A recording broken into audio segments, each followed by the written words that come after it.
Hello students, I hope you are fine.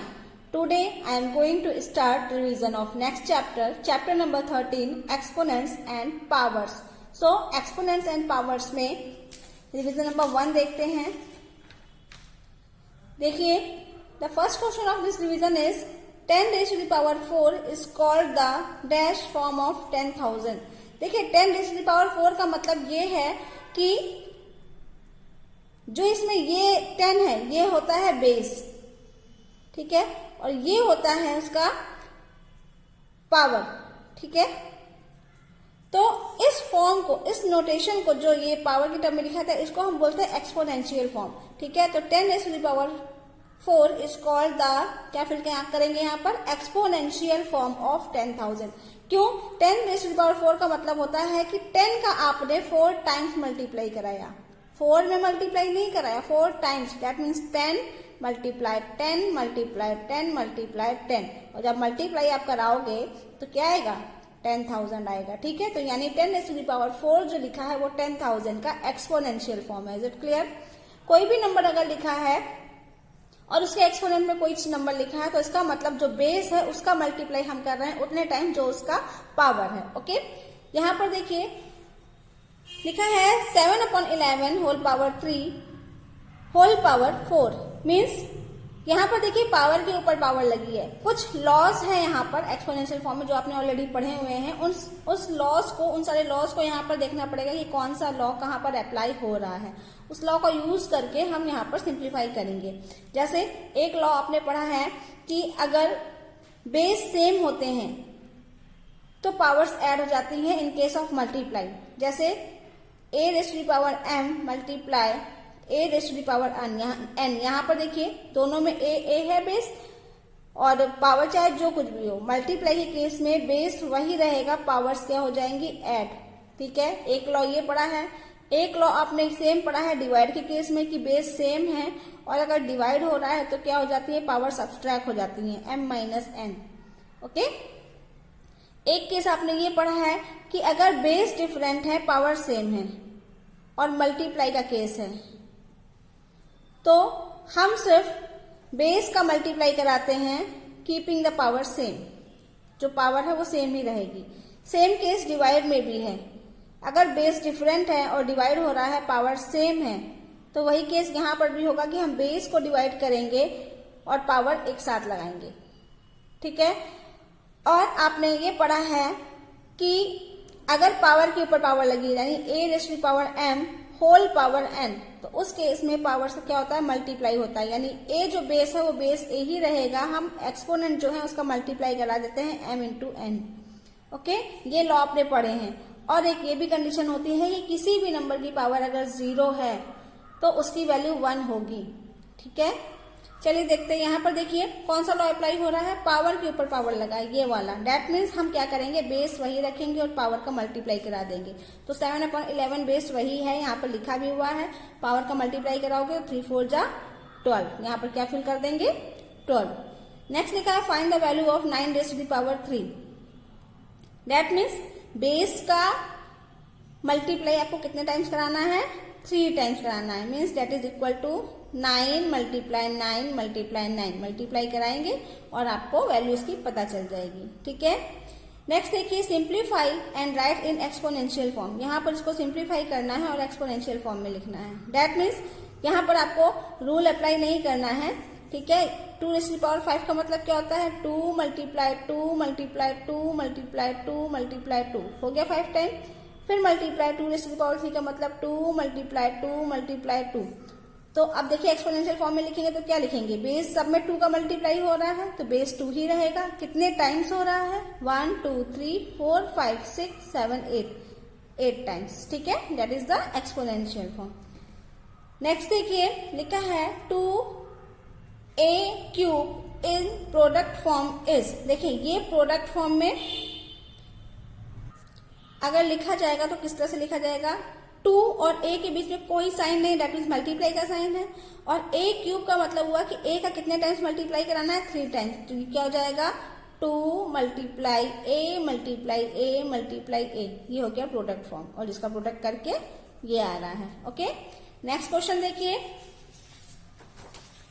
Question number 6 लिखा है 152 multiply 10 raise to the power 6 in standard form is. इसका standard form लिखना है। देखिए standard form का मतलब ये होता है कि वो नंबर इस तरह से लिखना है कि डेसिमल पॉइंट के पहले जो डिजिट हो वो 0 से बड़ी होनी चाहिए, मीन्स 1 होनी चाहिए, 1 या 1 से बड़ी होनी चाहिए और 10 से छोटी होनी चाहिए। ठीक है, यहाँ पर देखिए डेसिमल पॉइंट कहीं नहीं दिख रहा है, 152 में दिख रहा है। इसका मतलब ये क्या लिखा है, पूरा होल नंबर है, डेसिमल पॉइंट कहाँ है, लास्ट में है। आपको डेसिमल पॉइंट इस जगह शिफ्ट करना है कि डेसिमल पॉइंट के पहले जो नंबर रहे वो 1 रहे या 2 रहे, 3 रहे, 4 रहे एंड सो ऑन, 7, 8, 9, 4, 5, 6 पूरे नंबर लिख लेती हूँ। इन सब में से कोई भी नंबर रहे, 10 नहीं रहना चाहिए क्योंकि 10 2 डिजिट में आ जाता है। ठीक है, इन सब में से कोई भी नंबर है। अब आप देखिए डेसिमल पॉइंट को अगर आप शिफ्ट करेंगे लेफ्ट हैंड साइड में, तो यहाँ पर शिफ्ट अगर कर दिया आपने तो डेसिमल पॉइंट यहाँ लग गया। पहले क्या लिखा है, 15 लिखा है, आपको 15 नहीं चाहिए, 1 से लेकर 9 तक का कोई भी नंबर होना चाहिए, यानी एक प्लेस और शिफ्ट करेंगे। अब डेसिमल पॉइंट यहाँ लग गया। अब देखिए डेसिमल पॉइंट के पहले क्या लिखा है, 1। इस जो नंबर लिखे गए हैं यहाँ पर 1 है। ठीक है, यानी हम डेसिमल पॉइंट को शिफ्ट करेंगे 2 प्लेस। अगर हम डेसिमल पॉइंट को 2 प्लेस शिफ्ट करेंगे इसका मतलब ये हो जाएगा 1.52। 2 प्लेस शिफ्ट करने पे अगर राइट से लेफ्ट हैंड साइड शिफ्ट करेंगे तो 10 रेज़ टू द पावर 2 हो जाएगा। ठीक है, समझ में आया। डेसिमल पॉइंट को हम जितने प्लेस शिफ्ट करते हैं राइट से लेफ्ट तो 10 रेज़ टू द पावर उतने ही पॉजिटिव नंबर होती है। 2 प्लेस हमने शिफ्ट किया तो 10 रेज़ टू द पावर 2 आ गया। ठीक है, अगर हम 3 प्लेस करते हैं 10 रेज़ टू द पावर 3 आता, अगर 4 प्लेस शिफ्ट करते हैं 10 रेज़ टू द पावर 4 आता। लेकिन अगर राइट से लेफ्ट कर रहे हैं तो, और अगर लेफ्ट से राइट करेंगे तो ये नेगेटिव साइन में जाएगा। ठीक है, चलिए ये तो हमको मिल गया। तो यहाँ पर हम क्या लिखेंगे, 1.52 into 10 raise to the power 2, ये भी तो लिखा है साथ में, into 10 raise to the power 6। ठीक है, अब देखिए यहाँ पर बेस सेम है इन दोनों का तो पावर्स ऐड हो जाएंगे, तो इसका स्टैंडर्ड फॉर्म क्या हो जाएगा, 1.52 into 10 raise to the power, base same होने में पावर्स ऐड हो जाती हैं तो 6 + 2 8, ये हो गया इसका स्टैंडर्ड फॉर्म। ठीक है, अगर आप इसको ओपन करेंगे, इसको ओपन करेंगे पूरा ना, तो आंसर सेम रहेगा। ठीक है, नेक्स्ट देखिए, right in usual form of this. Usual form का मतलब कि आपको जो ये लिखा हुआ है 10 रेज़ टू द पावर 7, इसको एक्सपोनेंशियल फॉर्म में नहीं लिखना है, पूरा क्लियर करना है। ठीक है, तो देखिए 10 रेज़ टू द पावर 7 लिखा है, इसका मतलब 7, 8, 9 ये आपके पास हो गया। उसके बाद 7 0, 1 2 3 4 5 6 7 0, लेकिन डेसिमल पॉइंट भी तो लिखा है 2 डिजिट के बाद, तो 1 2 डिजिट के बाद हमने डेसिमल पॉइंट लगा दिया। तो अब ये जो नंबर हुआ ये है usual form of this number. तो क्या लिखेंगे, 7 8 9 0 0 0 0 0। ठीक है, समझ में आ गया। नेक्स्ट देखिए सिंप्लीफाई। मैंने अभी बताया फर्स्ट क्वेश्चन, देखिए यहाँ पर वैसा ही दिया गया है, 27 whole to the power 27 to the power 0 plus 21 raise to the power 0 minus 11 raise to the power 0। मैंने अभी बताया था किसी भी नंबर के अगर एक्सपोनेंट में 0 लिखा हुआ है दैट मीन्स वहां पर हम क्या लिखेंगे, 1। तो 27 रेज़ टू द पावर 0 का मतलब 1 हो गया, plus 21 raise to the power 0 का मतलब 1 हो गया, minus 11 raise to the power 0 का मतलब 1 हो गया। तो 1 + 1 2 में से 1 माइनस करेंगे तो क्या आएगा, 1। ठीक है, फिर देखिए ये ब्रैकेट में लिखा है whole bracket -5.8 raise to the power 0। That means फिर से जो बेस है वो कुछ भी हो, एक्सपोनेंट में तो 0 है ना, तो उसकी वैल्यू क्या हो जाएगी, 1। अब देखिए यहाँ पर लिखा है -1 होल टू द पावर 59। अगर ब्रैकेट में 1 या -1 लिखा है तो देखिए कंडीशन क्या होती है, उसके एक्सपोनेंट में कोई भी नंबर लिखा हो, अगर 1 है ब्रैकेट में तो रिजल्ट उसका 1 ही आएगा। ठीक है, हमेशा 1 आएगा। अगर 1 है ब्रैकेट में और बाहर चाहे कितनी भी एक्सपोनेंट पावर लगी हो, 1000 ब्लैक कुछ भी लिखा हो, आपको उसको ओपन करने की जरूरत नहीं, उसका आंसर 1 ही होगा। लेकिन अगर नेगेटिव साइन है तो खाली डिफरेंस ये हो जाता है, या तो -1 आएगा या +1 आएगा। -1 तब आएगा अगर एक्सपोनेंट में ऑड नंबर है, +1 तब आएगा अगर एक्सपोनेंट में इवन नंबर है। अब आप देखिए -1 लिखा हुआ है तो आंसर या तो -1 आएगा या +1 आएगा। तो पहले हम देखें एक्सपोनेंट में, मतलब पावर में क्या लिखा है, ऑड नंबर है कि इवन नंबर है, 59 ऑड नंबर है, तो जो आंसर आएगा वो नेगेटिव में आएगा। अगर यहाँ 60 होता तो +1 होता आंसर इसका। समझ में आ गया। नेक्स्ट देखिए right in exponential form. Exponential form में इसको लिखना है जब बेस सेम होता है, डिवाइड होता है, तो पावर क्या हो जाती है, सब्सट्रैक्ट, यानी 2 raise to the power 9 minus 3, 2 raise to the power 6 is the answer. बस ये ध्यान रखना पड़ेगा आपको लॉ कहां पर अप्लाई करना है, कौन सा। ठीक है, नेक्स्ट क्वेश्चन देखिए, राइट इन एक्सपेंडेड फॉर्म। देखिए इसका एक्सपेंडेड फॉर्म लिखना है। एक्सपेंडेड फॉर्म का मतलब इसको एक्सपेंड करके लिखना है, जो आपने पहले से सीखा हुआ है। देखिए कैसे लिखेंगे इसको, 297404। इसका मतलब 2 पहले हमने लिखा, हर एक की प्लेस वैल्यू लिख लेते हैं। 1 2 3 4 5, 1 2 3 4 5 plus 9 1 2 3 4 plus 7 1 2 3 plus 4 2 0 plus 0 0 plus 4। ठीक है, तो इसको हम लिखेंगे 2 इंटू कितने जीरो है इसमें, 2 इंटू ऐसे लिख लेते हैं 1 2 3 4 5, यानी इसको हम 1 लाख लिख लेते हैं। प्लस 9 इंटू 10,000 लिख लेते हैं, plus 7 into 1,000 plus 4 into 100 plus 0 plus 4 into, देखो यहाँ 100 आया तो यहाँ पर 10 आता है ना, और यहाँ पर क्या आता, 1 आता। ठीक है, आगे देखिए 2 into 10 raise to the power 1 2 3 4 5 plus 9 into 10 raise to the power 4 plus 7 into 10 raise to the power 3 plus 4 into 10 raise to the power 2 plus 0 into 10 raise to the power 1, तो उसको लिखने की जरूरत है नहीं क्योंकि पूरा टर्म 0 ही है। ठीक है, प्लस 4 इंटू 1 को हम लिखेंगे 10 रेज़ टू द पावर 0, क्योंकि 10 रेज़ टू द पावर 0 का मतलब 1 होता है। ठीक है, तो ये एक सीरीज में आ गया, 0 फिर 1 का टर्म गायब है क्योंकि उसके प्लेस पे 0 है। ठीक है, फिर 2 3 4 5 एंड सो ऑन। ठीक है, ये हो गया इसका एक्सपेंडेड फॉर्म, एक्सपोनेंशियल फॉर्म में। Okay, express 64 as a power of 2। आपको 64 को पावर ऑफ 2 के टर्म में लिखना है। तो आप क्या करेंगे, 64 का जब आप ऐसे फैक्टराइजेशन करेंगे ना, तो आप देखेंगे कि कितने टाइम्स 2 का फैक्टराइजेशन हो रहा है। जैसे 2 से डिवाइड करेंगे 32, फिर 2 से करेंगे तो क्या आएगा 16, देन 8, देन 4, देन 2।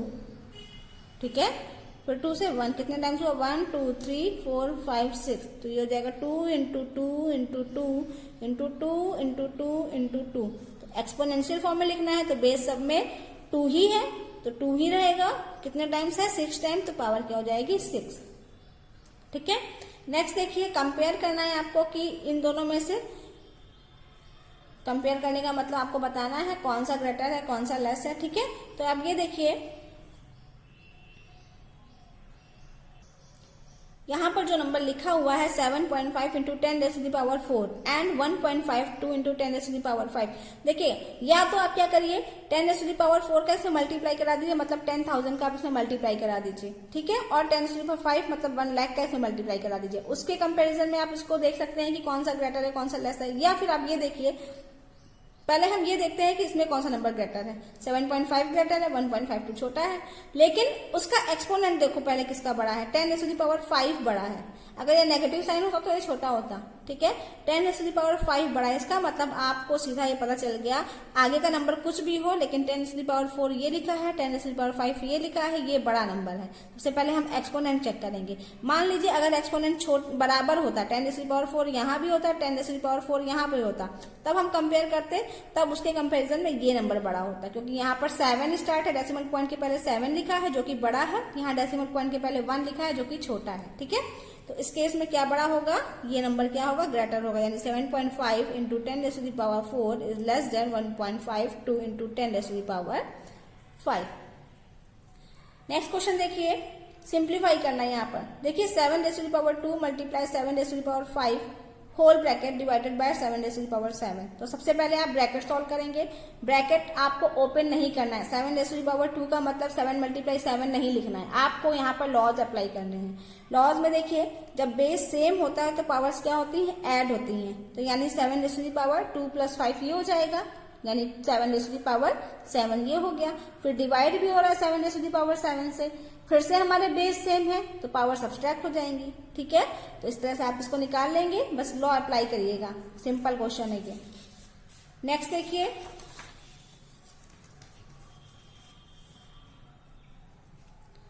सिंप्लीफाई करना है यहाँ पर। देखिए फर्स्ट पार्ट फिर से हमको ब्रैकेट दिया गया है, पहले हम ब्रैकेट को देखेंगे। ब्रैकेट में लिखा है 2 raise to the power 3 multiply 2 raise to the power 4, bracket के बाहर लिखा है होल पावर 3। तो हम होल पावर 3 को भी भूल जाते हैं, हम पहले ब्रैकेट को सॉल्व करते हैं। बेस सेम है, पावर क्या हो जाएंगी, ऐड हो जाएंगी, 3 + 4, ठीक है। अब ब्रैकेट के बाहर 3 लिखा हुआ है, that is equal to 2 raise to the power 7 whole power 3।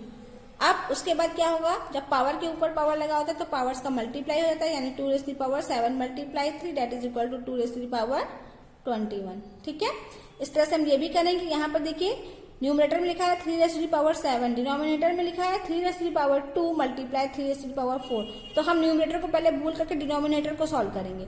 Denominator में 3 raise to the power 2 multiply 3 raise to the power 4 लिखा है, जिसका बेस क्या है, सेम है। बेस अगर सेम है तो हम पावर क्या करेंगे, ऐड कर देंगे। तो पावर जब ऐड करेंगे तो 3 रेज़ टू दी पावर 6 हो जाएगा, और ऊपर लिखा है 3 रेज़ टू दी पावर 7, दोनों के बेस में 3 है, तो पावर क्या हो जाएंगी, सब्सट्रैक्ट हो जाएंगी, ठीक है, हो जाएगा। नेक्स्ट देखिए यहाँ पर 4 raise to the power 5, 4 raise to the power 5 denominator में भी है, a raise to the power 8 b cube, a raise to the power 5 b square, ठीक है। तो हम देखते हैं यहाँ पर डिवाइड हो रहा है, किसका किसका बेस सेम है, जिसका इसका बेस सेम होगा हम उसी से कंपेयर करेंगे। इन दोनों का बेस सेम है और डिवाइड हो रहा है तो पावर सब्सट्रैक्ट हो जाएंगी, 5 - 5 इंटू ये देखो a के टर्म में जिसका बेस a है, डिवाइड हो रहा है तो 8 - 5 इंटू b 3 - 2, ठीक है। तो 4 रेज़ टू दी पावर 5 - 5 मतलब 4 रेज़ टू दी पावर 0 हो गया, into a raise to the power 3 हो गया, into b raise to the power 1 हो गया, जिसको हम सिंगल b लिखेंगे। किसी की भी पावर 0 रहती है उसकी वैल्यू क्या होती है, 1 multiply a cube multiply b। तो 1 में किसी का ही मल्टीप्लाई करोगे तो वो नंबर ही आएगा, तो a cube b is your answer. इस तरह से इसको भी करेंगे, ठीक है। 7 रेज़ टू दी पावर 8 - 6 हो जाएगा, a raise to the power 10 - 8 हो जाएगा, b raise to the power 7 - 4, c raise to the power 12 - 12, ठीक है, हो जाएगा। So this is your first revision of this chapter, you have to do in your notebook. Thank you for watching and see you in the next video.